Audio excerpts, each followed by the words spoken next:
আসসালামু আলাইকুম, hello everyone. আজ শুক্রবার।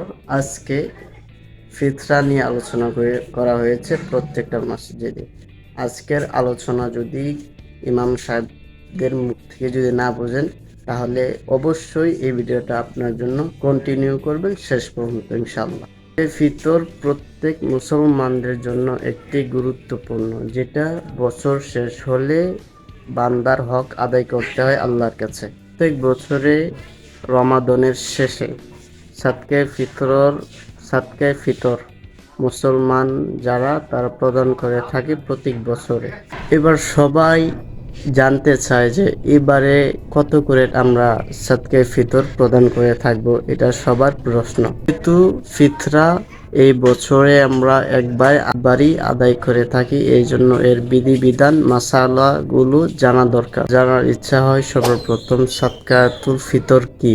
সাদকা অর্থ হচ্ছে দান করা, আর ফিতর অর্থ হচ্ছে দীর্ঘ এক মাস রোজা রাখার পর গরিব মিসকিনকে কিছু দান করা, এটাই হচ্ছে সাদকা।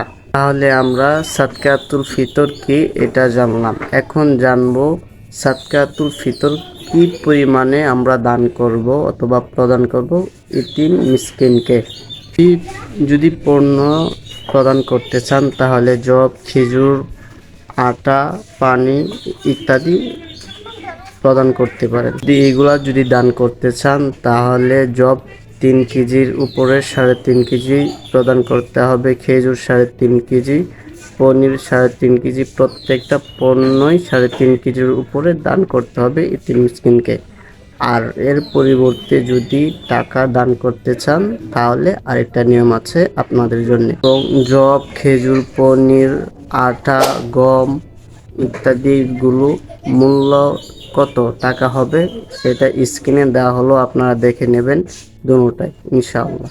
আমি যেগুলো বলেছি এইগুলো যদি দান করতে চান তাহলে সব পণ্যই দান করতে পারেন। আর যদি বলেন না আমি একটা দান করব, আমি একটার সামর্থ্য আছে দান করার, তাহলে আপনি যে কোনো একটা দান করতে পারেন, অথবা 82.5 টাকা আপনি দান করতে পারেন আপনার সাদকার জন্য।